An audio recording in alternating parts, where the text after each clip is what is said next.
화려한 조명이 쏟아지는 시상식 무대 위 윤채원의 절규가 날카롭게 울려 퍼졌다. 그녀의 아름다운 얼굴은 분노와 믿을 수 없다는 표정으로 일그러져 있었다. 객석의 모든 카메라가 한 남자 방금 전까지 이 나라 디자인 업계의 미래를 책임질 천재로 칭송받던 남자 강지훈을 향했다. 그는 아무 말 없이 무대 아래 한 여자를 향해 걸어가고 있었다. 그의 눈에는 세상의 그 어떤 것도 담겨 있지 않았다. 오직 그 여자 이서아만을 담고 있었다. 하지만 이 모든 광기와 열병의 시작은 지독히도 무덥고 눅눅했던 어느 여름밤, 허름한 동네의 냉면 가게에서 맺어진 기묘하고도 서글픈 계약에서 비롯되었다. 서울의 하늘 아래 별조차 숨어버린 밤이었다. 이서아는 을지로의 비좁은 골목에 자리한 오복냉면의 낡은 테이블에 앉아 있었다. 가게 안은 퀴퀴한 육수 냄새와 선풍기가 뱉어내는 미지근한 바람으로 가득했다. 그녀 앞에는 거의 손도 대지 않은 냉면 그릇과 그보다 더 차갑게 식어버린 그녀의 인생이 놓여 있었다. 손에 들린 작은 종이 한 장이 청은망은처럼 무거웠다. 채무 변제 독촉장. 붉은 글씨로 찍힌 최후 통첩이라는 단어가 그녀의 시야를 흐렸다. 금액은 2억 원. 얼마 전 세상을 떠난 어머니가 평생을 일궈온 작은 집을 담보로 평생을 도박에 미쳐 살았던 아버지가 남긴 빚이었다. 서아에게 그 집은 단순한 건물이 아니었다. 엄마의 냄새가, 엄마와의 추억이, 그녀의 유년 시절이 고스란히 담겨 있는 세상의 전부였다. 긴 한숨이 터져 나왔다. 낮에는 디자인 스튜디오의 인턴으로, 밤에는 오토바이를 몰며 음식 배달을 했지만 이 거대한 금액 앞에서 그녀의 노력은 한 줌의 먼지와도 같았다. 희망이 보이지 않았다. 그때 가게 문이 거칠게 열리며 2명의 남자가 들어섰다. 검은 양복, 험악한 인상. 그들은 망설임 없이 서아의 테이블로 다가왔다. 이서아 씨 맞지? 우두머리로 보이는 남자가 그녀의 앞에 놓인 독촉장을 손가락으로 툭 쳤다. 아버지가 남긴 빚다리 갚아야지. 오늘까지가 마지막인 거 알 텐데. 시간을 조금만 더 주세요. 어떻게든 마련해 보겠습니다. 서아의 목소리가 가늘게 떨렸다. 시간도 남자가 비웃었다. 우리가 자선사업가인 줄 알아. 그는 서아의 테이블을 발로 찼다. 쾅 하는 소리와 함께 냉면 그릇이 바닥으로 떨어져 박살이 났다. 차가운 육수가 서아의 발등 위로 튀었다. 당장 안 갚으면 내일 당장 내 그 작은 집부터 들어엎을 줄 알아. 서아는 공포에 질려 입술을 깨물었다. 아무도 그녀를 도와주지 않았다. 가게 주인 아주머니는 겁에 질려 주방으로 숨어버렸다. 그때였다. 그만들 하시죠. 낮고 조용한 목소리가 그들의 뒤에서 들려왔다. 모두의 시선이 소리가 난 곳으로 향했다. 가게 구석 가장 어두운 자리에 한 남자가 앉아 있었다. 남자는 달아빠진 운전기사 유니폼을 입고 있었다. 지쳐 보이는 얼굴, 특별할 것 없는 인상. 그는 조용히 자신의 냉면을 먹고 있었다. 박민수, 그의 이름이었다. 뭐야, 이 영감은 끼어들지 말고 꺼져. 아무리 그래도 여자 혼자 있는 곳에서 너무 험악하게 구는 거 아닙니까? 민수는 자리에서 일어나며 말했다. 이게 진짜 죽고 싶나? 험악한 인상의 남자가 민수의 멱살을 잡으려 손을 뻗는 순간 민수가 서아를 향해 말했다. 그의 목소리는 이상하리만큼 차분했다. 나와 결혼합시다. 정적. 냉면 가게 안의 모든 소음이 멎었다. 험악한 남자들도, 서아도, 심지어 주방에 숨어있던 주인 아주머니도 모두 할 말을 잃었다. 뭐라고? 서아가 더듬으며 물었다. 민수는 험악한 남자들을 무시하고 서아에게로 시선을 고정했다. 내가 이 여자의 빚을 갚겠습니다. 대신 나와 결혼해야 합니다. 그는 이야기를 시작했다. 자신은 평생을 남의 차를 몰며 돈을 모은 늙은 기사라고 했다. 가족도 없이 외롭게 살다가 이제 은퇴하고 나니 평생 모은 퇴직금이 수중에 남았다고 했다. 이 돈을 쓸 곳도 물려줄 사람도 없다고. 그러니 나와 계약 결혼을 합시다. 내가 2억 원으로 당신의 빚을 갚아주겠소. 그 대신 서류상으로 내 아내가 되어주시오. 내가 죽을 때까지만 내 곁에서 가족 행세를 해주면 됩니다. 외롭게 죽고 싶지는 않아서 그럽니다. 너무나도 황당한 제안이었다. 하지만 절망의 벼랑 끝에 서 있던 서아에게 그 제안은 유일한 동아줄처럼 보였다. 빚쟁이들의 눈빛은 돈이라는 단어에 흔들리고 있었다. 정말 빚을 갚아주실 건가요? 그렇소. 서한은 결심했다. 이 미친 제안을 받아들이기로. 그녀는 더 이상 잃을 것이 없었다. 그들은 근처 24시간 편의점으로 향했다. 빚쟁이들은 돈 냄새를 맡고 의심스러운 눈초리로 그들을 뒤따랐다. 세 사람은 라면 코너 옆에 작은 테이블에 마주 앉았다. 민수는 문구 코너에서 간단한 계약서 양식 한 묶음을 사왔다.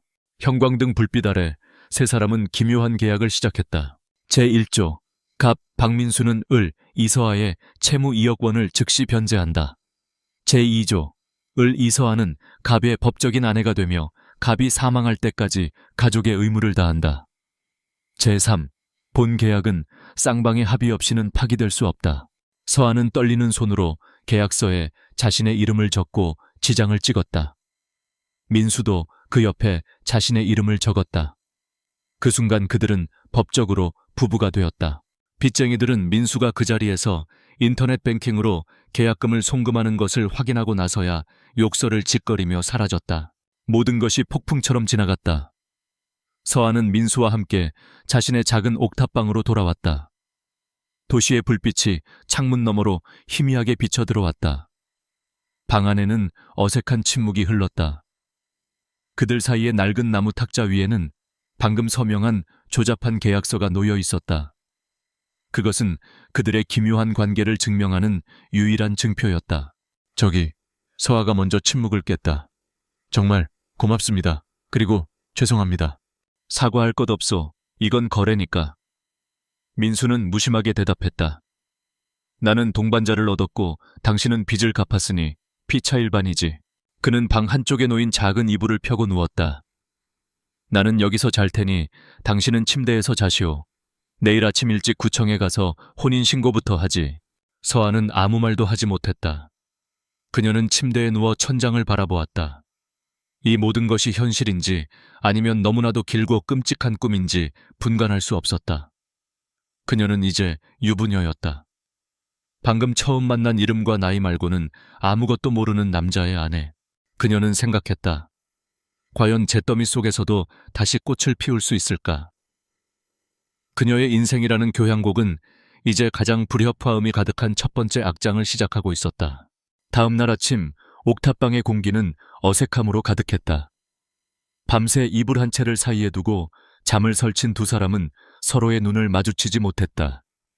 이서아는 낯선 남자의 존재가, 강지훈은 낯선 공간의 냄새가 어색했다.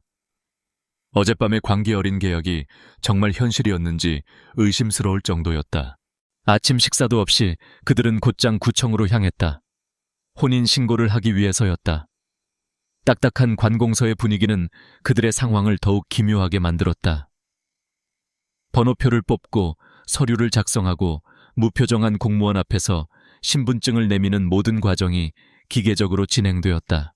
두 분 오늘부터 법적으로 부부입니다. 축하합니다. 공무원의 영혼 없는 축하 인사가 들려왔다. 서아는 방금 자신의 인생에서 가장 중요한 서류에 도장을 찍었다는 사실이 믿기지 않았다. 옆에 선 남자 박민수라는 이름의 법적 남편을 힐끗 쳐다보았다. 그는 여전히 아무 표정이 없었다. 낡은 트럭을 타고 옥탑방으로 돌아오는 길 차 안에는 침묵만이 흘렀다. 라디오에서는 경쾌한 사랑 노래가 나오고 있었지만 그들의 현실과는 동떨어진 소음일 뿐이었다. 집에 돌아온 서아는 곧장 컴퓨터를 켰다. 며칠 전 지원했던 디자인 스튜디오 에이우라에서 면접 안내 메일이 와 있었다. 꿈에 그리던 곳이었다. 아유라는 업계 최고의 실력자들이 모인 모든 신인 디자이너들의 선망의 대상이었다. 이 끔찍한 현실 속에서 그것은 유일한 한 줄기 빛이었다. 면접이 잡혔어요. 서아가 민수에게 말했다. 잘 됐군요. 민수는 짧게 대답했다. 서아는 옷장을 열었다.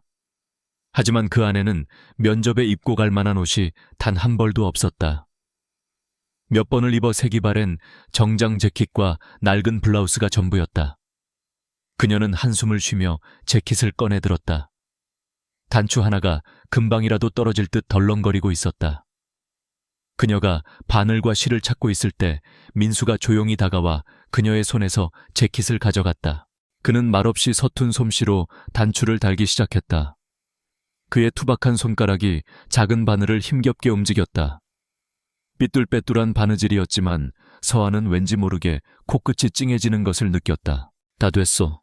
민수는 재킷을 그녀에게 건네며 자신의 주머니에서 하얗고 깨끗한 손수건을 꺼내 함께 쥐어주었다. 행운을 빌어요. 그것은 아주 작은, 그러나 그녀가 평생 받아본 그 어떤 선물보다 따뜻한 위로였다. 면접 당일 민수는 자신의 낡은 트럭으로 그녀를 에이유레이 스튜디오가 있는 강남의 빌딩까지 데려다 주었다. 그들의 트럭이 번쩍이는 빌딩 앞에 멈춰 서자 주변을 지나던 모든 사람들이 경멸과 호기심이 뒤섞인 눈으로 쳐다보았다. 마치 고급 레스토랑에 배달 음식이 잘못 온 것 같은 풍경이었다. 서아는 얼굴이 화끈거려 참아내리지 못하고 있었다. 신경 쓰지 마시오. 저 사람들은 껍데기만 보는 사람들이니. 민수가 담담하게 말했다. 당신은 당신의 실력만 보여주면 되는 거요. 서아가 용기를 내어 차에서 내리던 순간 한 여자가 그녀와 스쳐 지나갔다.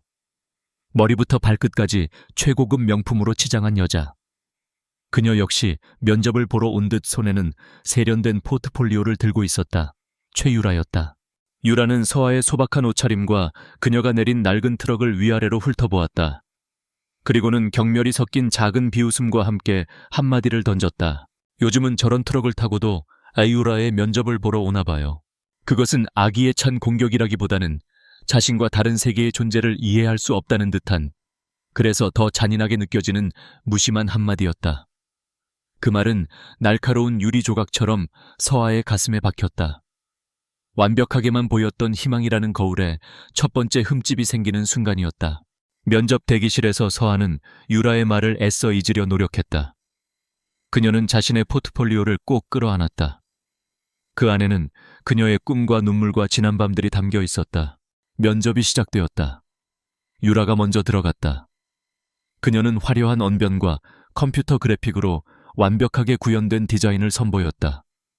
하지만 그녀의 디자인은 어딘가 영혼이 없어 보였다. 최신 유행을 따랐지만 자신만의 색깔이 없었다. 다음은 서아의 차례였다. 그녀는 떨리는 손으로 자신의 포트폴리오를 펼쳤다. 그 안에는 컴퓨터 그래픽 대신 손으로 직접 그린 스케치와 작은 금속 조각들로 만든 샘플들이 가득했다. 그녀의 디자인은 투박했지만 살아 숨쉬고 있었다. 가난과 고통 속에서 피어난 그녀의 경험들이 세상 어디에서도 볼 수 없는 독특한 감성과 이야기로 디자인에 녹아 있었다. 면접관들의 눈이 빛나기 시작했다. 특히 수석 디자이너의 표정은 진지했다. 그는 서아의 스케치 한 장 한 장을 아주 오랫동안 들여다보았다. 면접을 마치고 밖으로 나왔을 때 서아는 온몸의 기운이 다 빠져나간 듯한 기분이었다. 합격할 수 있을까? 유라의 말이 다시 귓가에 맴돌았다. 나 같은 사람이 정말 이런 곳에 어울릴까? 그녀가 빌딩 로비에 멍하니 서 있을 때 민수가 다가왔다. 그는 아무것도 묻지 않았다. 그저 따뜻한 캔커피 하나를 그녀의 손에 쥐어주었다. 수고했어요. 그 한마디에 서아는 울컥 눈물이 쏟아질 것 같았다.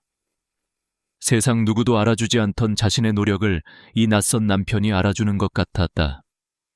그녀는 고개를 끄덕이며 커피를 받아들었다. 트럭을 타고 돌아오는 길, 서아는 창밖으로 빠르게 스쳐 지나가는 강남의 풍경을 바라보았다. 화려한 빌딩들, 값비싼 자동차들, 그리고 행복해 보이는 사람들. 그 모든 것이 자신과는 상관없는 다른 세상의 이야기처럼 느껴졌다.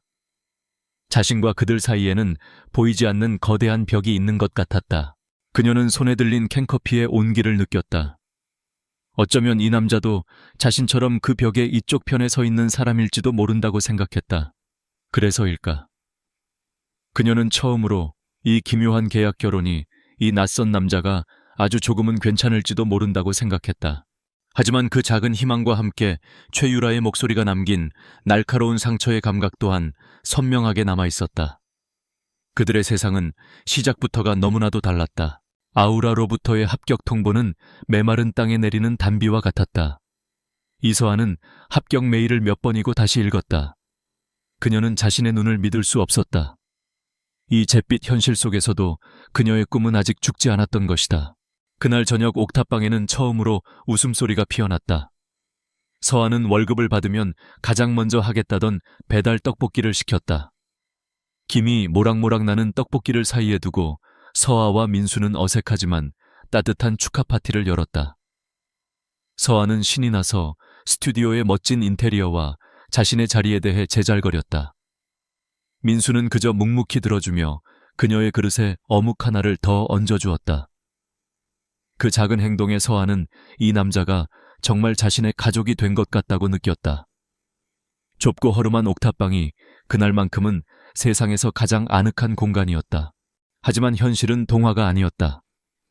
아우라에서의 생활은 치열한 전쟁터였다. 서아는 인턴 디자이너로서 누구보다 열심히 일했다. 새벽같이 출근해서 가장 늦게 퇴근했고 굳은 일도 마다하지 않았다. 그녀의 열정과 재능은 금세 눈에 띄었지만 그것은 동료들의 시기와 질투를 불러일으켰다. 특히 최유라는 노골적으로 그녀를 무시했다. 유라는 서아가 운 좋게 합격한 배경 없는 특채라고 소문을 냈고 동료들을 선동해 그녀를 은근히 따돌렸다. 점심시간이면 다들 함께 나가면서도 마치 약속이라도 한 듯 서아에게는 아무도 말을 걸지 않았다. 서아는 혼자 남아 차가운 도시락을 먹으며 다시금 보이지 않는 벽을 실감해야 했다. 그러던 중 에이우라의 큰 프로젝트가 떨어졌다. 그룹의 다음 시즌 컬렉션의 메인 테마를 결정하는 내부 공모전이었다. 우승자의 디자인은 아우라의 이름으로 런칭될 뿐만 아니라 파리에서 열리는 주얼리 페어에 출품될 기회까지 주어졌다. 그것은 모든 신인 디자이너에게 일생일대의 기회였다. 서아의 심장은 다시 뛰기 시작했다. 이것은 그녀의 실력을 증명할 수 있는 절호의 기회였다. 그녀는 모든 것을 쏟아붓기로 결심했다. 그녀의 디자인 영감은 돌아가신 어머니였다. 그녀는 어머니가 옥탑방 담벼락에 갈라진 틈새에서 꿋꿋하게 피어나던 작은 들꽃을 얼마나 사랑했는지 기억했다. 적박한 환경 속에서도 결코 아름다움을 잃지 않았던 그 강인한 생명력. 서아는 그 들꽃을 모티브로 겨울꽃, 겨울, 캐콧이라는 이름의 컬렉션을 구상했다. 매일 밤 서아는 작은 책상에 앉아 스케치에 몰두했다. 그녀의 손끝에서 섬세하고도 강인한 생명력을 지닌 주얼리들이 탄생했다. 민수는 그런 그녀를 묵묵히 지켜보았다.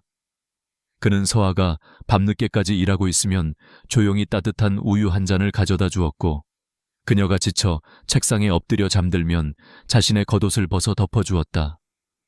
그는 그녀의 꿈을, 그녀의 열정을 진심으로 응원하고 있었다. 한편 최유라는 극심한 슬럼프에 빠져 있었다. 그녀의 디자인은 기술적으로는 완벽했지만 차갑고 공허했다. 그녀의 아버지는 매일같이 전화를 걸어 그녀를 압박했다. 이번 공모전에서도 성과 못 내면 네가 쓰는 카드부터 끊어버릴 줄 알아라. 최 씨 집안 망신시키지 말고 똑바로 해. 유라는 절박했다. 그녀는 자신의 재능의 한계를 느끼고 있었다. 그러던 어느 날 그녀는 사무실에서 우연히 서아가 잠시 자리를 비운 사이 그녀의 책상 위에 펼쳐진 스케치북을 보게 되었다. 호기심에 살짝 엿본 그녀의 눈이 그 자리에서 얼어붙었다. 서아의 스케치북 안에는 그녀가 평생을 꿈꿔왔지만 결코 그려내지 못했던 바로 그 디자인이 있었다. 독창적인 아이디어 가슴을 울리는 스토리, 완벽한 조형미. 유라는 질투와 동시에 탐욕을 느꼈다. 이건 내 것이 되어야 해. 그녀는 그날 밤 서아의 디자인 컨셉과 스토리를 통째로 훔쳤다. 그리고 자신의 뛰어난 컴퓨터 그래픽 기술과 풍부한 자원을 이용해 서아의 겨울꽃을 훨씬 더 화려하고 상업적인 디자인으로 탈바꿈시켰다. 그녀는 그 디자인에 새벽의 왕관, Crown of Dawn이라는 거창한 이름을 붙였다. 공모전 발표 당일, 서아는 떨리는 목소리로 자신의 겨울꽃을 소개했다. 어머니와의 추억, 척박한 환경 속에서도 피어나는 희망에 대한 진심 어린 이야기는 몇몇 심사위원의 마음을 움직였다. 하지만 이어진 최유라의 발표는 모든 분위기를 압도했다. 그녀는 화려한 영상과 프레젠테이션 기술을 이용해 자신이 훔친 스토리를 그럴듯하게 각색하여 발표했다. 그녀의 새벽의 왕관은 상업적으로 너무나도 매력적이었다. 모든 발표가 끝나고 심사위원들은 서아의 디자인을 다시 보았다. 최유라의 화려한 디자인을 보고 난 후라 그런지 서아의 진심이 담긴 디자인은 갑자기 초라하고 아마추어적인 모방품처럼 보이기 시작했다. 수석 디자이너가 차가운 목소리로 입을 열었다. 그의 시선은 서아에게 고정되어 있었다. 이서아 씨, 최유라 씨의 새벽의 왕관 디자인을 표절한 겁니까? 그 한마디에 발표회장의 공기가 얼어붙었다. 표절. 디자이너에게는 사형 선고와도 같은 단어였다. 아닙니다. 제가 먼저. 서아는 필사적으로 변명하려 했지만 목소리가 제대로 나오지 않았다. 최유라는 옆에서 상처받은 표정으로 마치 피해자인 양서아를 바라보고 있었다. 그 가증스러운 영희 앞에서 서아의 모든 항변은 설득력을 잃었다. 아무도 그녀의 말을 믿어주지 않았다. 사람들은 수군거리기 시작했다. 어쩐지 배달부 출신이 저런 디자인을 할 리가 없지. 가난한 애들이 꼭 저렇게 남의 것을 탐내더라. 서아는 차갑고 현대적인 발표회장 한가운데에 홀로 서 있었다. 자신을 향해 쏟아지는 비난과 동정의 시선 속에서 그녀의 세상이 다시 한번 무너져 내리고 있었다. 어머니를 향한 그녀의 가장 순수했던 마음, 그녀의 유일한 희망이었던 겨울꽃은 이제 그녀를 겨누는 가장 날카로운 비수가 되어 있었다. 성공의 후광은 이제 최유라의 머리 위에서 찬란하게 빛나고 있었고 그 빛은 서아의 발밑에 길고 어두운 그림자를 드리우고 있었다. 며칠 전 옥탑방을 가득 채웠던 그 작은 희망은 이제 아득하고 조롱 섞인 기억이 되어버렸다. 표절 시비는 일파만파로 커졌다. 이서아는 에이유라의 징계위원회에 회부되었다. 차가운 회의실 안 그녀는 필사적으로 자신의 결백을 주장했지만 아무도 귀 기울여주지 않았다. 최유라는 완벽한 피해자를 연기했고 다른 동료들은 그녀를 비난하거나 동정했다. 처음 그녀의 재능을 알아봐 주었던 수석 디자이너조차 실망과 의심이 가득한 눈으로 그녀를 바라볼 뿐이었다. 그녀는 해고될 위기에 처했고 업계에서 영원히 매장될 수도 있는 상황이었다. 옥탑방으로 돌아온 서아는 망연자실했다. 그녀는 자신의 스케치북을 끌어안고 소리 없이 울었다. 꿈이 희망이, 그리고 어머니에 대한 마지막 추억까지 송두리째 부정당한 기분이었다. 박민수는 그런 그녀의 등을 말없이 토닥여 주었다. 그의 마음속에서는 차가운 분노가 들끓고 있었지만 그는 섣불리 나설 수 없었다. 그는 서아에게 말했다. 아직 끝나지 않았소. 포기하지 마시오. 그는 밖으로 나와 낡은 트럭 안에서 다시 한번 비밀스러운 통화를 시작했다. 조비서 최유라 디자이너의 과거 작품들을 전부 분석해. 사소한 것이라도 좋으니 다른 디자이너와의 유사점을 모두 찾아내도록. 그리고 그는 덧붙였다. 그리고 이탈리아의 발레리아노 선생님께 연락하게. 내가 개인적으로 만나 뵙고 싶다고 정중히 전해. 서울의 개인 전시회 때문에 와 계시다는 정보를 입수했네. 메스트로 발레리아노. 그는 은둔하는 천재로 알려진 이탈리아의 전설적인 주얼리 장인이었다. 서아의 디자인에는 그녀가 돌아가신 어머니의 낡은 공예책에서 독학으로 익힌 독특한 기법이 사용되었다.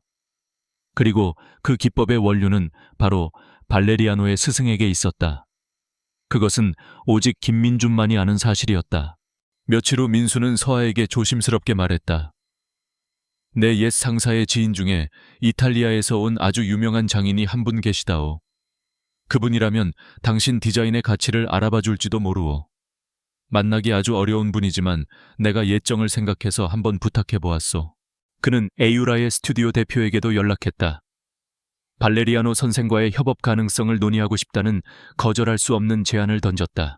약속 장소는 북촌의 한 고즈넉한 한옥 호텔이었다.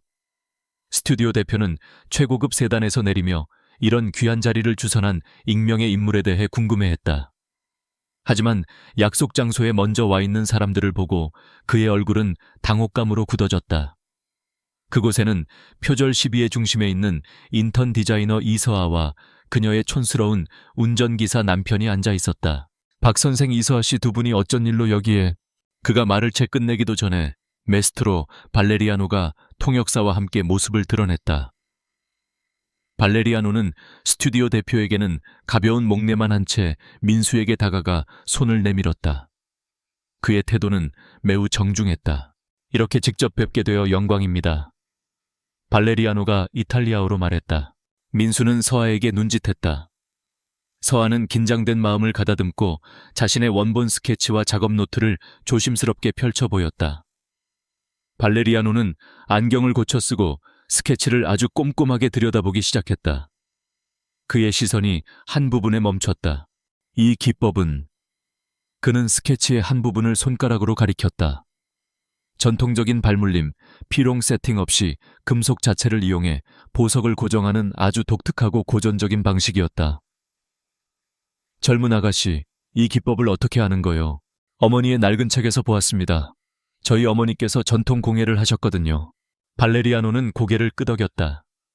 그는 이번에는 최유라가 제출한 디자인의 확대 사진을 보며 물었다. 최유라 씨, 당신의 디자인에도 비슷한 기법이 사용되었군요. 이 부분에 대해 설명해 보시겠소? 유라는 당황했다. 그녀는 그저 서아의 디자인을 겉모습만 흉내냈을 뿐 그 안에 담긴 기술적 원리까지는 알지 못했다. 그녀는 컴퓨터 그래픽 용어를 섞어가며 장황하게 둘러댔지만 전문가가 듣기에는 명백한 거짓말이었다. 긴장감이 흐르는 동안 스튜디오 대표의 시선은 불안하게 방 안을 맴돌다 문득 소파에 앉아있는 박민수의 발에 멈췄다. 허름한 운전기사 유니폼. 하지만 그의 발에 신겨진 구두는 달랐다. 수십 년은 신은 듯 부드럽게 빛나는 가죽 유려한 곡선, 그리고 밑창에 정교한 스티치. 그것은 분명 최고급 수제화였다. 스튜디오 대표는 그 구두를 어디서 본 기억이 났다.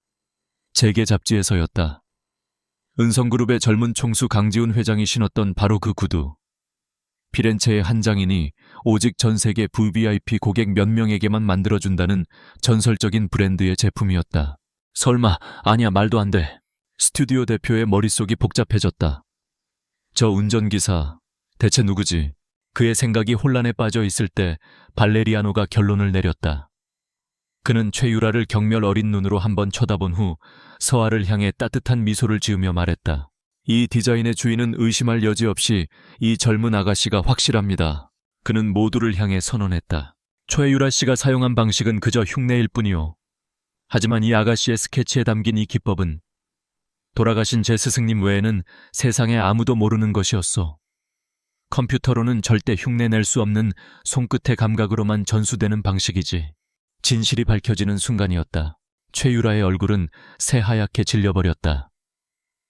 스튜디오 대표는 충격과 공포가 뒤섞인 눈으로 발레리아노가 아닌 여전히 무표정하게 앉아있는 박민수를 바라보았다. 그는 이제 확신했다. 이 모든 일은 우연이 아니었다. 이 초라한 운전기사는 상상도 할 수 없는 거대한 힘을 숨기고 있었다. 서아는 벅차오르는 감정에 눈물을 흘렸다. 드디어 자신의 결백이 증명되었다.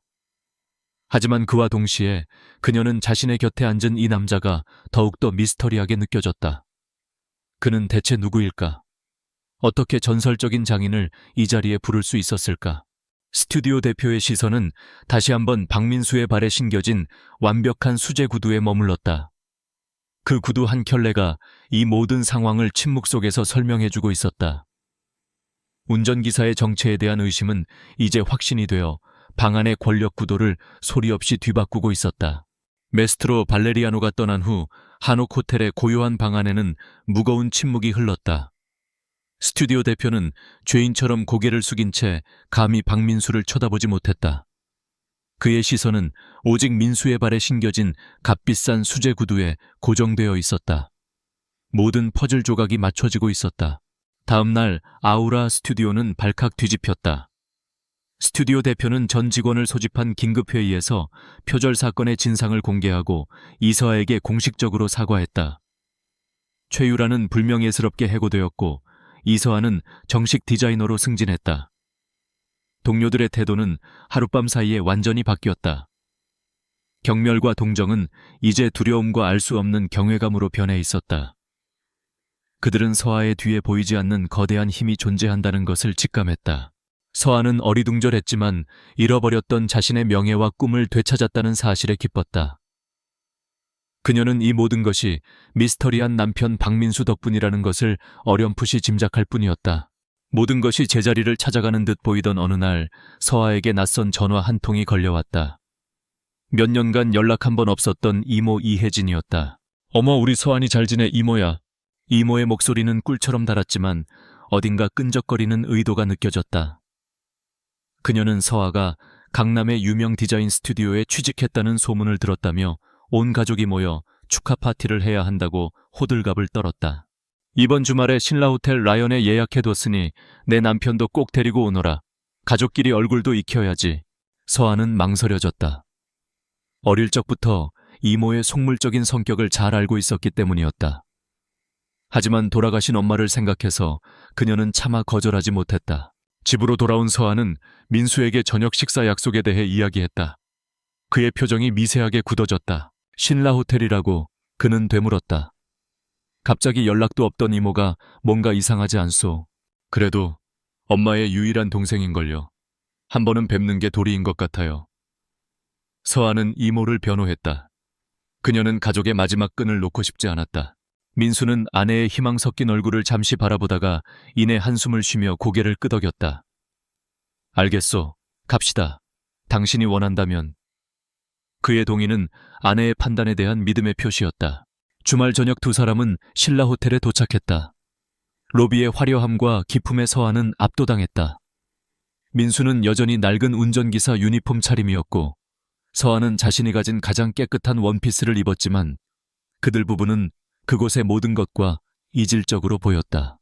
예약된 한정식 룸에 들어서자 이모와 이모부 그리고 그들의 아들이 그들을 맞았다. 그리고 그 옆에는 처음 보는 다른 가족이 앉아 있었다. 중소기업 사장이라는 남자와 기름진 머리에 명품을 휘감은 그의 아들이었다. 분위기는 시작부터 이상했다. 식사가 시작되자마자 이모의 본색이 드러났다. 아이고, 우리 서아 고생이 많지. 여자 혼자 배달 일까지 하려면 얼마나 힘들었어. 그래도 이제 아우라 같은 좋은 회사에 들어갔으니 다행이야. 그녀는 배달 일이라는 단어를 일부러 강조했다. 함께 앉은 사장 가족 앞에서 서아를 깎아내리려는 의도가 분명했다. 그런데 옆에 계신 분이 서아 남편, 이모의 날카로운 시선이 민수에게 향했다. 하시는 일은 뭐고 나이가 꽤 들어 보이는데. 운전 일을 했소. 지금은 은퇴했고. 민수는 담담하게 대답했다. 어머, 운전기사, 사장 부인이 노골적으로 비웃음을 터뜨렸다. 우리 아들은 지금 자기 사업체를 몇 개나 운영하는데 서아랑 아주 잘 어울릴 뻔했네. 서아의 얼굴이 굳어졌다. 이것은 명백한 함정이었다. 이모는 자신을 다른 남자에게 팔아넘기기 위해 이 자리를 만든 것이었다. 마침내 이모가 결정타를 날렸다. 서아야, 이모가 다 널 위해서 하는 말이야. 저기 저 총각이 네 진짜 짝이다. 능력 있고 집안 좋고. 그 운전기사 영감이랑은 빨리 정리하고 이쪽으로 시집 오너라. 이모가 좋은 자리 알아봐 줄게. 그 순간 서아의 마음속에서 무언가 툭 하고 끊어지는 소리가 났다. 지난 몇 주간 겪었던 모든 서름과 모욕이 한꺼번에 터져 나왔다. 하지만 이번에 그녀는 물러서지 않았다. 그녀는 자리에서 벌떡 일어섰다. 이모 그녀의 목소리는 떨렸지만 그 안에는 단호함이 서려 있었다. 제 남편은 이 사람이에요. 돈이 없어도 저한테는 세상에서 가장 소중한 사람이라고요. 이모가 제 인생에 대해 이래라 저래라 할 자격 없으세요. 그녀의 당당한 태도에 모두가 놀랐다. 이모의 얼굴이 시뻘개졌다. 상황이 험악해지려던 바로 그때 조용히 앉아있던 민수가 움직였다. 그는 화를 내거나 소리를 지르지 않았다. 그저 조용히 휴대폰을 꺼내 어딘가로 전화를 걸었다. 조비서, 신라호텔 라연의 예약자 정보 좀 확인해주게. 오늘 저녁 은성의 이름으로 예약된 가장 큰 룸 말이야. 그의 말에 이모부가 비웃었다. 은성, 그게 누군데? 당신이 아는 사람 중에 그런 대단한 사람이 있기나 해. 전화가 끊기고 잠시 후 룸의 문이 벌컥 열리며 레스토랑의 총지배인이 땀을 뻘뻘 흘리며 뛰어들어왔다. 그는 룸 안의 다른 사람들은 거들떠보지도 않고 곧장 민수의 앞으로 달려와 허리를 90도로 굽혔다. VIP 고객님, 정말 죄송합니다. 저희 직원의 착오로 이런 불편을 드렸습니다. 용서해 주십시오.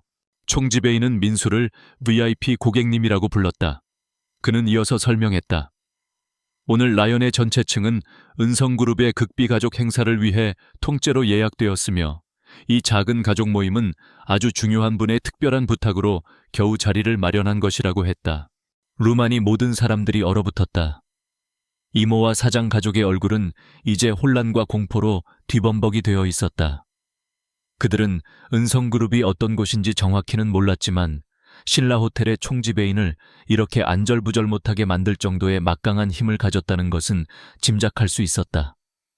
그런데 그 힘을 이 초라한 운전기사 영감이 부리고 있었다. 서아는 심장이 미친 듯이 뛰는 것을 느끼며 남편을 바라보았다. 그는 대체 누구일까? 민수는 더 이상 그들에게 아무 말도 하지 않았다. 그는 자리에서 일어나 서아의 손을 잡았다. 갑시다. 이런 사람들과 밥 먹으면 체할 것 같소. 그의 목소리는 여전히 나지막했지만 그 안에는 그 누구도 거스를 수 없는 권위가 담겨 있었다. 두 사람이 룸을 걸어나가는 동안 아무도 감히 그들을 막지 못했다. 등 뒤로 망연자실한 이모의 목소리가 희미하게 들려왔다. 서아는 남편의 손에 이끌려 나오며 자신이 어쩌면 아주 거대한 비밀의 한가운데에 서 있는지도 모른다고 생각했다. 박민수라는 남자를 둘러싼 미스터리는 이제 걷잡을 수 없는 심연 속으로 그녀를 끌어들이고 있었다. 신라호텔에서의 소동 이후 이모와 이모부에게서는 더 이상 연락이 오지 않았다. 그들은 마치 서아의 인생에서 증발해버린 것 같았다. 그렇게 서아의 삶은 다시 조용한 궤도를 되찾았다. 그녀와 박민수의 관계는 작은 일상 속에서 천천히 그리고 단단하게 깊어졌다. 그들은 함께 저녁을 먹고 주말이면 낡은 트럭을 타고 서울 근교의 작은 산을 올랐다. 민수는 말이 없었지만 그의 행동 하나하나에는 서아를 향한 배려가 담겨 있었다. 서아가 디자인 작업으로 밤을 새울 때면 그는 묵묵히 야식을 만들어 주었고 그녀가 시장에 갈 때면 말없이 짐을 들어주었다.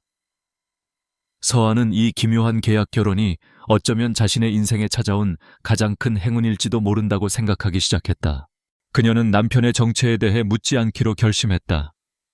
그가 누구이든 어디서 왔든 중요하지 않았다. 지금 자신의 곁에 있는 이 따뜻하고 믿음직한 남자가 그녀에게는 세상의 전부였다. 언젠가 그가 스스로 말해줄 때까지 그녀는 그저 믿고 기다리기로 했다. 하지만 평화는 길지 않았다. 과거는 언제나 예고 없이 찾아와 현재의 문을 두드리는 법이다. 어느 날 아침 민수가 무심코 펼쳐든 경제신문 한 면에 익숙한 얼굴이 실렸다. TK그룹 윤채원 전무, 5년 만에 귀국그룹의 미래를 책임질 것. 사진 속의 여자는 눈부시게 아름다웠고 자신감 넘치는 미소를 짓고 있었다. 윤채원. 강지훈의 과거이자 그의 마음에 지울 수 없는 상처를 남긴 여자. 그의 첫사랑이자 첫 번째 배신자였다. 민수 아니 강지훈의 표정이 순간적으로 굳어졌다. 그의 눈앞에 5년 전 그날의 기억이 선명하게 떠올랐다. 그때의 강지훈과 윤채원은 모두가 부러워하는 세기의 커플이었다. 대한민국을 대표하는 두 재벌 은성그룹과 TK그룹의 결합은 모두의 관심사였다. 하지만 결혼을 불과 한 달 앞두고 지훈은 끔찍한 진실을 마주했다. 채원이 사랑이라는 이름 뒤에 숨어 은성그룹의 신사업 관련 기밀 정보를 자신의 아버지에게 빼돌리고 있었던 것이다. 그로 인해 은성그룹은 수천억 원의 손실을 입었고 지훈의 아버지는 충격으로 쓰러졌다. 지훈이 모든 증거를 내밀었을 때 채원은 눈물을 흘리며 말했다. 미안해 지훈 씨. 하지만 내게는 사랑보다 성공이 더 중요해. 그것은 개인적인 배신을 넘어 지훈의 세계 전체를 뒤흔든 사건이었다. 그는 그날 이후 사람을 특히 돈과 권력을 가진 사람을 믿지 않게 되었다. 그는 은성그룹 회장이라는 자리를 내려놓고 세상의 가장 낮은 곳으로 숨어들었다. 그렇게 박민수라는 유령이 태어난 것이었다. 그리고 이제 그 과거의 유령이 돌아온 것이다. 윤채원은 강지훈이 어디서 어떻게 살고 있는지 이미 파악하고 있었다. 그녀는 우연한 만남을 가장해 에이유라 스튜디오에 협업을 제안한다는 명목으로 찾아왔다. 그녀의 검은색 세단이 스튜디오 앞에 멈춰 섰을 때 마침 민수의 낡은 트럭이 서아를 내려주고 있었다. 채원은 차에서 내려 선글라스 너머로 그 광경을 지켜보았다.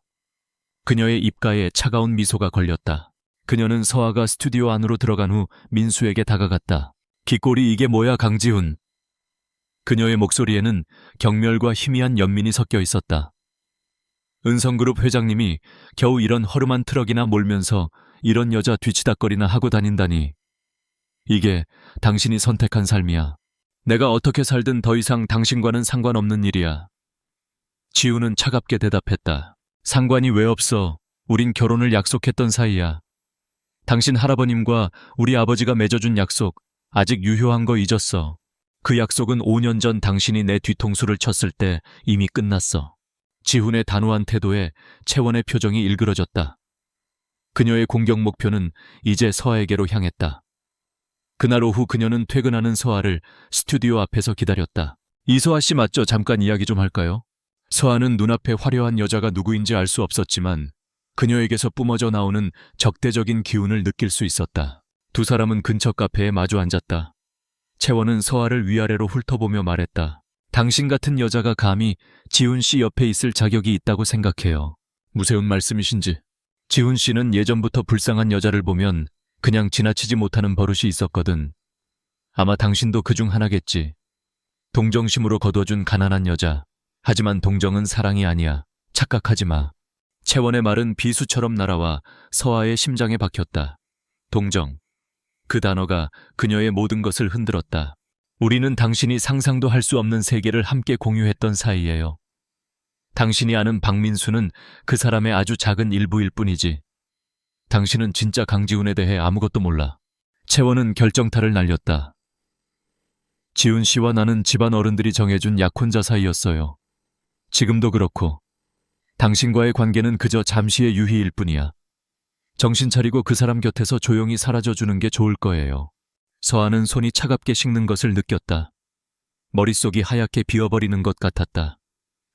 하지만 지난 몇 달간의 시련은 그녀를 이전보다 훨씬 단단하게 만들어주었다. 그녀는 떨리는 목소리를 애써 가다듬고 채원의 눈을 똑바로 쳐다보며 말했다. 그 사람의 과거가 어떻든 저에게는 중요하지 않아요. 그녀의 목소리는 작았지만 그 안에는 흔들림 없는 진심이 담겨 있었다. 지금 제 곁에 있는 그 사람은 저에게 세상 누구보다 따뜻하고 소중한 사람이에요. 그리고 지금 그 사람의 법적인 아내는 당신이 아니라 바로 저라는 사실 또한 변하지 않아요. 서아의 당당한 태도에 채원은 순간적으로 말문이 막혔다. 그녀는 분노에 찬 눈으로 서아를 노려보다가 두고 봐, 후회하게 될 테니 라는 말을 남기고 자리를 떴다. 혼자 남은 서아는 한참 동안 움직일 수 없었다. 그녀는 방금 전 자신의 말이 무색하게 온몸이 떨리고 있었다. 과거의 유령은 이제 막연한 의심이 아니었다. 그것은 윤채원이라는 아름답고도 잔인한 얼굴을 하고 있었다. 그녀의 평온했던 일상은 산산조각 났다. 그녀는 카페 유리창에 비친 자신의 모습을 보았다. 초라하고 불안에 떠는 여자. 그녀는 처음으로 깨달았다. 자신과 남편 사이를 가로막는 가장 큰 벽은 자신의 가난이나 과거가 아니었다. 그것은 바로 자신이 아무것도 알지 못하는 남편의 과거라는 것을. 그 무거운 깨달음이 그녀의 어깨를 밤의 어둠처럼 짓누르고 있었다. 윤채원과의 만남 이후 이서아의 마음에는 불안의 씨앗이 심어졌다.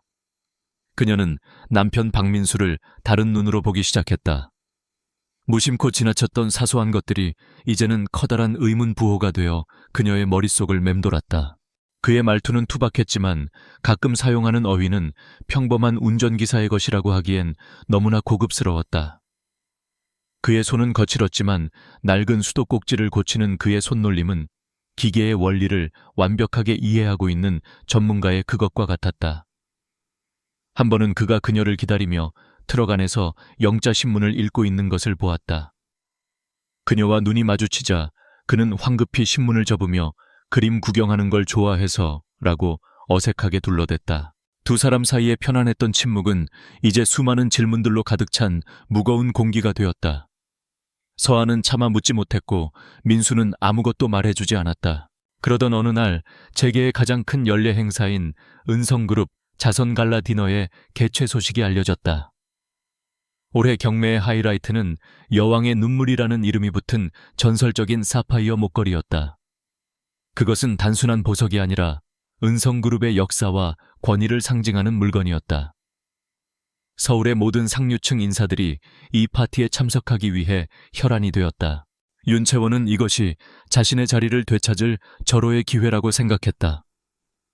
그녀는 경매에서 진짜 목걸이를 손에 넣을 수는 없었지만 그보다 더 교묘한 계획을 세웠다. 그녀는 비밀리에 유럽의 한 장인을 고용해 여왕의 눈물과 거의 완벽하게 동일한 복제품을 만들게 했다. 그녀의 계획은 파티에서 그 가짜 목걸이를 착용하고 나타나 진짜보다 더 진짜 같은 모습으로 모든 사람의 시선을 사로잡는 것이었다. 그것은 강지훈을 향한 그녀의 선전포고였다. 강지훈 역시 그녀가 움직일 것이라는 것을 예측하고 있었다. 그는 이 파티를 자신의 마음을 세상에 알리는 무대로 만들기로 결심했다. 그는 직접 경매에 참여해 진짜 여왕의 눈물을 낙찰받아 아내인 서아의 목에 걸어주기로 마음먹었다. 그는 서아에게 회사에서 중요한 저녁 식사가 있는데 부부 동반으로 참석해야 한다고 말했다. 그는 서아가 부담을 느낄까봐 행사의 중요성을 애써 축소해서 설명했다. 그리고 파티 당일 오후 옥탑방으로 익명의 상자 하나가 배달되었다. 그 안에는 과하지 않으면서도 기품이 흐르는 짙은 미드나잇 블루 색상의 실크 드레스가 들어있었다. 파티의 밤이 찾아왔다. 호텔 연회장은 대한민국의 권력을 모두 모아놓은 듯 화려했다. 윤채원은 계획대로 눈부신 복제품 여왕의 눈물을 목에 걸고 등장했다. 그녀가 나타나자 모든 스포트라이트가 그녀에게 쏟아졌다. 사람들은 그녀의 대담함과 아름다움에 감탄하며 수군거렸다. 그녀는 승리자의 여유로운 미소를 지으며 그 모든 시선을 즐겼다. 얼마 후 서아와 민수가 조용히 연회장으로 들어섰다. 서아는 심플한 드레스 차림이었지만 그녀 본연의 단아한 아름다움이 오히려 돋보였다. 하지만 그녀는 자신을 향해 쏟아지는 명품들의 향연 속에서 완전히 주눅이 들어 있었다. 채원은 구석 테이블에 앉은 두 사람을 발견하고 속으로 비웃었다. 저게 바로 너희들의 수준이야. 드디어 자선 경매가 시작되었다. 여러 미술품과 보석들이 주인을 찾아갔고 마침내 사회자가 떨리는 목소리로 외쳤다. 여왕의 눈물입니다. 벨벳 상자 안에 담긴 진짜 목걸이가 무대 위 조명을 받자 장내에서는 탄성이 터져 나왔다. 깊고 푸른 사파이어는 마치 살아있는 것처럼 연회장의 모든 빛을 빨아들이는 듯한 신비로운 광채를 뿜어내고 있었다. 경매는 시작부터 치열했다. 가격은 순식간에 수십억을 넘어섰다. 마침내 한 중년의 기업가가 마지막 카드를 꺼내 들었을 때 모두가 경매가 끝났다고 생각했다. 바로 그때였다. 20억. 연회장 가장 뒤쪽 가장 어두운 구석에서 나지막하지만 분명한 목소리가 울려 퍼졌다. 장내가 술렁였다. 사람들은 소리가 난 곳을 쳐다보았다. 그곳에는 초라한 차림의 늙은 남자 박민수가 앉아 있었다. 윤채원의 미소가 처음으로 옅어졌다. 55억 경쟁자가 소리쳤다. 60억. 민수의 목소리는 여전히 평온했다. 경쟁은 더 이상 의미가 없었다. 민수는 마치 아이의 장난에 어울려주듯 가볍게 숫자를 불렀다. 마침내 경쟁자가 포기하고 경매봉이 울렸다. 낙찰되었습니다. 여왕의 눈물은 박민수 선생님께 100억 원에 낙찰되었습니다. 사회자의 혼란스러운 발표에 장내는 다시 한번 술렁였다. 박민수 누구지 아무도 들어본 적 없는 이름이었다. 모두의 시선이 집중된 가운데 민수는 자리에서 일어나지 않았다. 잠시 후 호텔 관계자들이 하얀 장갑을 낀 손으로 벨벳 상자를 들고 극진한 태도로 그의 테이블까지 직접 운반해왔다. 민수는 상자를 받아들었다. 그리고는 모두가 보는 앞에서 그 상자를 열었다. 진짜 여왕의 눈물이 그 모습을 드러내는 순간 연회장의 모든 조명이 무색해졌다. 그 깊고 신비로운 푸른빛 앞에서 윤채원의 목에 걸린 화려한 복제품은 갑자기 싸구려 유리 조각처럼 초라하고 공허해 보였다. 민수는 그 모든 시선을 무시했다. 그는 오직 자신의 아내 서아만을 바라보았다. 그리고는 떨고 있는 그녀의 목 뒤로 전설적인 보석, 여왕의 눈물을 직접 채워주었다. 차가운 보석이 그녀의 피부에 닿는 순간 서아는 숨을 멈췄다. 모든 것이 결정된 순간이었다. 연회장은 이제 세 사람을 중심으로 한 거대한 무대가 되었다. 진짜 여왕의 눈물을 목에 건 채 충격과 혼란에 빠진 이서아. 자신의 거짓이 만천에 드러나 굴욕으로 얼굴이 하얗게 질린 윤채원. 그리고 그 모든 것을 계획하고 오직 한 여자만을 위해 세상을 움직인 남자 강지훈. 그는 말 한마디 하지 않았지만 그의 행동은 그 어떤 웅변보다 더 강력하게 그의 마음을 증명하고 있었다. 보석의 진위는 곧 사랑의 진위를 가르는 잔인한 척도가 되었다. 서아는 아직 전쟁이 끝나지 않았음을 직감했다. 이것은 단지 시작에 불과했다. 여왕의 눈물 사건 이후 서울 사교계는 정체불명의 박민수라는 인물에 대한 추측으로 들끓었다. 하지만 그 어떤 정보망으로도 그의 실체를 알아낼 수는 없었다. 강지훈이 자신의 모든 흔적을 지워버렸기 때문이었다. 윤채원은 굴욕감에 치를 떨며 복수를 다짐했다. 아우라 스튜디오에서 이서아의 입지는 완전히 달라졌다. 스튜디오 대표는 그녀를 극진히 대우했고 그녀의 겨울꽃 컬렉션은 스튜디오의 전폭적인 지원 아래 제작에 들어갔다. 동료들은 더 이상 그녀를 무시하지 못했다. 그녀의 재능이 진짜라는 것이 증명되었고 무엇보다 그녀의 남편이 보통 인물이 아니라는 사실을 모두가 알게 되었기 때문이었다. 겨울꽃 컬렉션은 세상에 나오자마자 폭발적인 반응을 얻었다.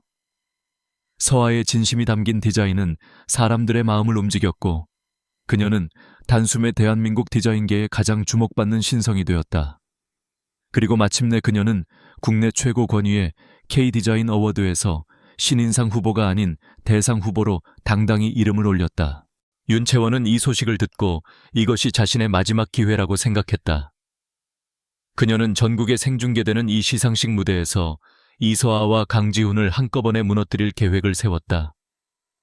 그녀는 기자들을 매수해 은성그룹에 숨겨진 회장 강지훈 정체불명의 여자에게 조종당하고 있다는 식의 루머를 퍼뜨리기 시작했다.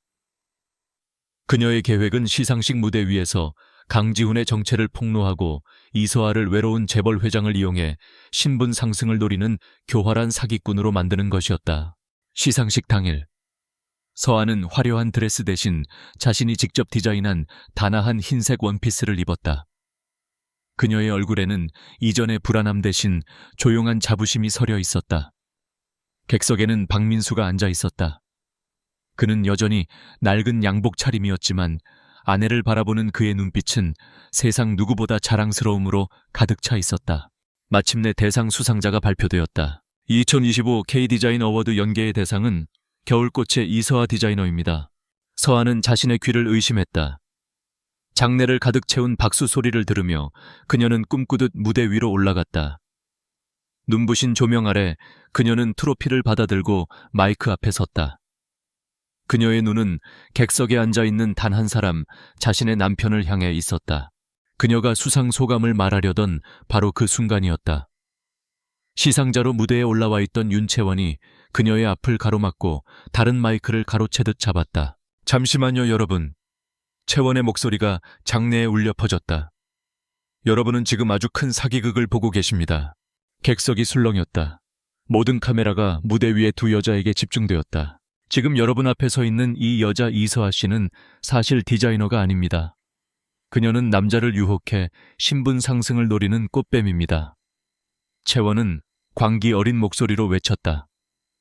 그리고 그녀와 함께 온 저 남자는 단순한 운전기사가 아닙니다.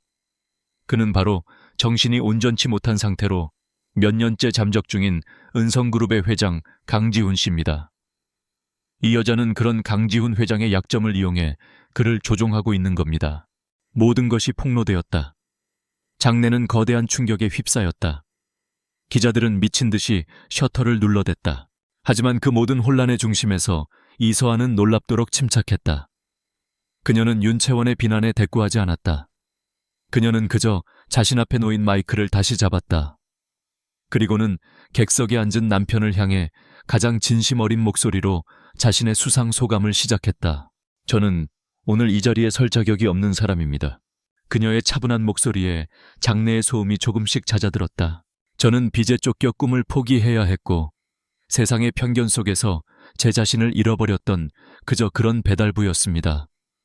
아무도 저의 재능을 믿어주지 않았고 저 자신조차 제 자신을 믿지 못했습니다. 그녀의 시선이 민수에게 닿았다. 그녀의 눈에 눈물이 고였다. 그때 한 남자를 만났습니다.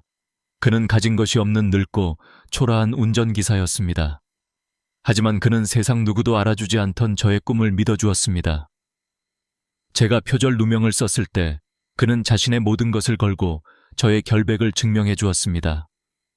제가 세상의 편견 앞에서 주저앉으려 할 때 그는 아무 말 없이 제 손을 잡아주었습니다. 그녀는 목이 메어 잠시 말을 멈췄다. 오늘 제가 이 자리에 설 수 있었던 것은 제 디자인이 뛰어나서가 아닙니다. 넘어져도 다시 일어설 수 있는 용기를 준 그 사람이 있었기 때문입니다. 그녀는 객석의 남편을 향해, 그리고 무대 옆에서 자신을 경멸의 눈으로 쳐다보는 윤채원을 향해, 마지막으로 대한민국 전체를 향해 가장 당당하고 분명한 목소리로 말했다. 여러분들이 운전기사라고 부르는 저 사람이 바로 제 남편입니다. 그는 저에게 돈이나 명예가 아닌 자기 자신을 믿을 수 있는 용기를 주었습니다. 그렇기에 이 상은 제가 아니라 바로 제 남편이 받는 것입니다. 그녀의 진심 어린 고백은 윤채원이 준비한 악의적인 폭로를 한순간에 무력화시켰다. 이야기는 더 이상 사기꾼과 속아 넘어간 재벌의 것이 아니었다. 이것은 세상의 편견을 이겨낸 아름답고 진실한 사랑 이야기였다. 객석에서는 감동의 탄식이 터져 나왔다. 윤채원은 무대 위에서 완전히 고립되었다. 그녀는 잔인하고 어리석은 악녀가 되어버렸다. 그때였다.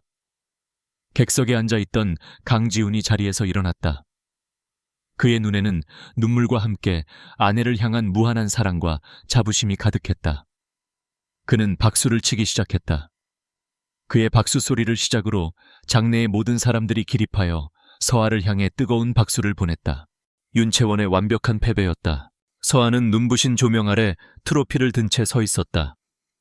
그녀는 오직 한 사람, 자신의 남편만을 바라보고 있었다. 진실은 신분이나 재산의 폭로가 아닌 사랑의 고백을 통해 가장 찬란하게 증명되었다. 이서아의 진심 어린 수상소감은 시상식의 모든 것을 바꾸어 놓았다. 윤채원의 악의적인 폭로는 힘을 잃었고, 이야기는 이제 사기꾼과 재벌이 아닌 역경을 이겨낸 진실한 사랑으로 사람들의 마음에 각인되었다. 객석의 박수 소리가 잦아들었을 때 강지훈은 조용히 무대 위로 올라갔다. 그의 등장은 모든 사람의 숨을 죽이게 했다. 그는 더 이상 낡은 양복을 입은 박민수가 아니었다. 그의 몸에서는 오랜 세월 동안 다져진 감출 수 없는 위엄과 기품이 흘러나왔다. 그는 무대 중앙으로 걸어가 울고 있는 아내 서아의 곁에 섰다. 그는 윤채원을 거들떠보지도 않았다. 그는 서아가 들고 있는 트로피를 부드럽게 받아든 후 마이크를 잡았다. 저는 오늘 한 가지 발표를 하기 위해 이 자리에 섰습니다. 그의 낮고 깊은 목소리가 장내에 울려 퍼졌다. 여러분들이 아시는 것처럼 저는 은성그룹의 회장 강지훈입니다. 하지만 오늘부터 저는 더 이상 은성그룹의 주인이 아닙니다. 장내가 다시 한번 술렁겼다. 주인이 아니다라는 말의 의미를 아무도 쉽게 이해하지 못했다. 지훈은 서아의 손을 잡았다. 그의 눈빛은 오직 아내만을 향해 있었다. 저는 평생을 차가운 성공과 거짓된 관계 속에서 살아왔습니다. 진정한 믿음도 진실한 사랑도 없다고 생각했습니다. 하지만 이 여자를 만나고 저는 모든 것이 틀렸다는 것을 깨달았습니다. 그는 서아의 손을 들어 보이며 말했다. 이 손이 불타는 차 안에서 저와 제 손녀를 구했습니다. 이 마음이 얼어붙었던 제 세상을 녹여주었습니다. 저는 이 여자에게 제 목숨과 제 인생 전부를 빚졌습니다. 그는 잠시 숨을 고른 후 대한민국 전체를 향해 가장 충격적인 선언을 했다. 저는 오늘부로 제가 가진 은성그룹의 모든 개인 지분과 제 명의로 된 모든 자산을 제 아내 이서아 씨에게 증여할 것을 이 자리에서 공식적으로 선언합니다. 폭탄 선언이었다.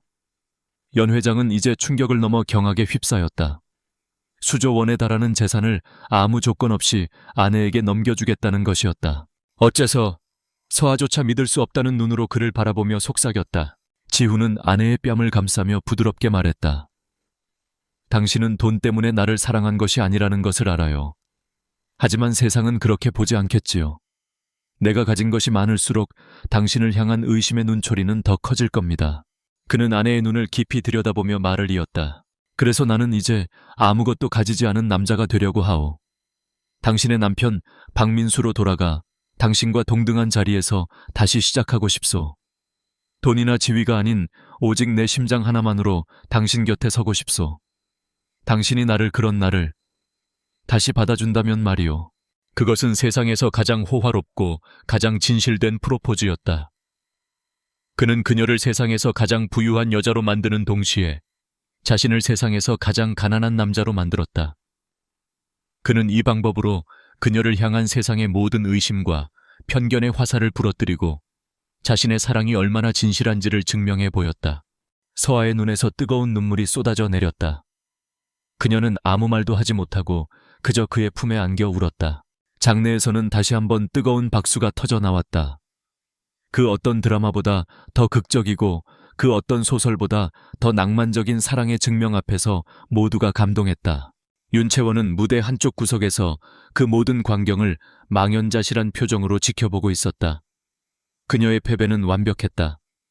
그녀가 평생을 추구했던 돈과 명예 그 모든 것을 이 남자는 사랑하는 여자 앞에서 헌신짝처럼 버렸다. 그녀는 자신이 얼마나 어리석고 초라했는지를 깨달았다. 그녀는 조용히 아무도 모르게 무대 뒤로 사라졌다. 눈부신 조명 아래 강지훈과 이서아는 서로를 부둥켜 안고 있었다. 그들은 이제 더 이상 재벌 회장과 가난한 디자이너가 아니었다. 그들은 모든 것을 버리고 모든 것을 얻은 한 쌍의 연인이었다. 이날 밤 대한민국의 모든 뉴스 채널과 신문 한 면은 그들의 이야기로 도배되었다. 제 교향곡이라는 제목 아래 한 남자의 위대한 사랑과 한 여자의 눈부신 성공 스토리가 펼쳐졌다. 그들의 이야기는 단순한 스캔들을 넘어 돈과 지위가 사랑의 척도가 될 수 없다는 사실을 증명하는 하나의 현대판 신화가 되었다. 잿더미 속에서 피어난 그들의 사랑은 이제 막 가장 찬란한 악장을 시작하고 있었다. 시상식의 밤이 남긴 파장은 거대했다. 강지훈의 폭탄 선언은 대한민국을 뒤흔들었고 잿더미 속에서 피어난 그들의 사랑 이야기는 한동안 모든 이의 입에 오르내렸다. 예상대로 윤채원과 그녀의 가문인 TK그룹은 대중의 거센 비난에 직면했다. 여론의 문매를 맞은 TK그룹의 주가는 폭락했고 윤채원은 모든 직위에서 물러나 대중의 시야에서 사라졌다. 최유라 역시 디자인 업계에서 영원히 퇴출당했다. 그들이 쌓아 올렸던 거짓의 성은 하룻밤 사이에 허물어졌다. 세상에서 가장 부유한 여자가 된 이서아는 며칠 밤낮으로 고민에 빠졌다. 이 거대한 부는 그녀가 원했던 것이 아니었다. 그것은 오히려 그녀에게 무거운 족쇄처럼 느껴졌다. 깊은 고민 끝에 그녀는 결정을 내렸다. 그녀는 조비서와 변호인단을 통해 강지훈에게 증여받은 모든 재산을 사회에 환원하겠다고 발표했다. 그녀의 이름으로 은성 에이유라 재단이 설립되었다.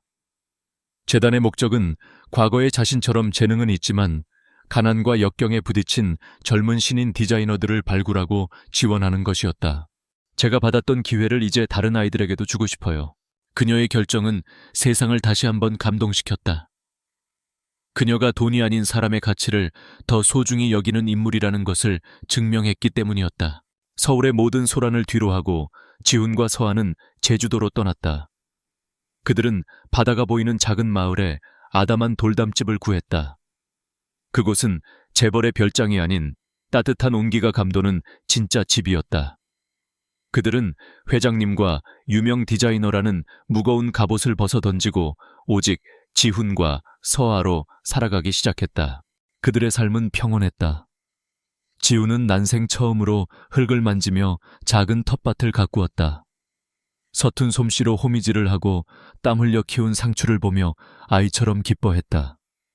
그는 권력의 정점에서 느끼지 못했던 땅의 정직함과 생명의 경이로움을 배우고 있었다. 서아는 집 한쪽에 작은 작업실을 꾸몄다. 그녀는 더 이상 돈이나 명예를 위해 디자인하지 않았다.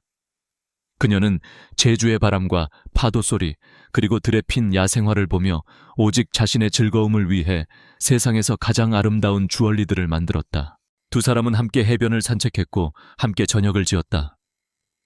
그들의 대화는 이제 사업이나 디자인이 아닌 오늘 저녁 메뉴는 무엇인지, 텃밭에 토마토가 얼마나 자랐는지 같은 사소한 것들로 채워졌다. 그들은 서로의 눈을 보며 웃었고 서로의 주름을 어루만져 주었다. 주말이면 강 회장이 찾아왔다. 그는 손주 부부와 함께 텃밭에 물을 주고 툇마루에 앉아 서아가 끓여주는 차를 마셨다. 그는 더 이상 은성그룹의 근엄한 회장이 아니었다. 그저 손주들의 행복을 흐뭇하게 바라보는 평범한 할아버지일 뿐이었다. 그렇게 또 한 번의 봄이 찾아왔다. 유채꽃이 섬 전체를 노랗게 물들이던 어느 날 아침이었다. 서아는 며칠 전부터 몸이 좋지 않았다. 쉽게 피곤해졌고 좋아하던 생선 냄새도 역하게 느껴졌다. 그녀는 설마 하는 마음으로 약국에서 테스트기를 사왔다. 그리고 두 줄. 선명한 두 개의 붉은 줄을 확인하는 순간 그녀는 심장이 멎는 것 같았다. 그날 새벽 그녀는 잠든 지훈의 곁을 빠져나와 홀로 바다가 보이는 정원으로 나갔다. 동쪽 하늘이 서서히 붉게 물들고 있었다. 그녀는 어떻게 이 소식을 전해야 할지 알 수 없었다.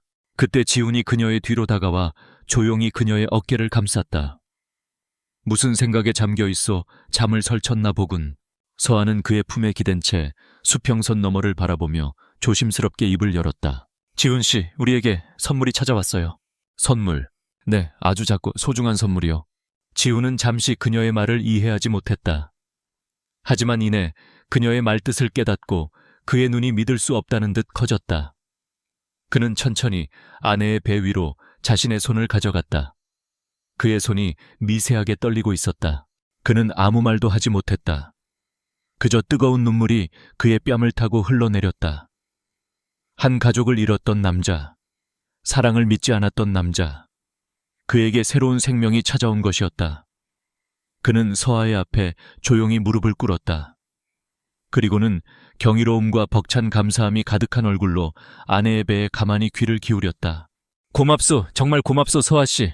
그의 목소리는 울음에 잠겨 있었다. 내가 좋은 남편 그리고 좋은 아버지가 되겠소. 내 모든 것을 걸고 당신과 우리 아기를 지킬 것이요. 서아는 눈물을 흘리며 웃었다. 그녀는 남편의 머리를 부드럽게 쓰다듬었다. 마침내 수평선 너머로 장엄한 해가 떠올랐다. 눈부신 아침 햇살이 두 사람을 그리고 그들 사이에 깃든 새로운 생명을 따스하게 감싸 안았다. 서울 하늘 아래 상처투성이 잿더미 속에서 시작되었던 그들의 교향곡은 이제 제주도의 푸른 바다 위에서 가장 찬란하고 희망찬 마지막 악장을 연주하고 있었다. 그것은 끝이 아닌 또 다른 시작을 알리는 아름다운 선율이었다.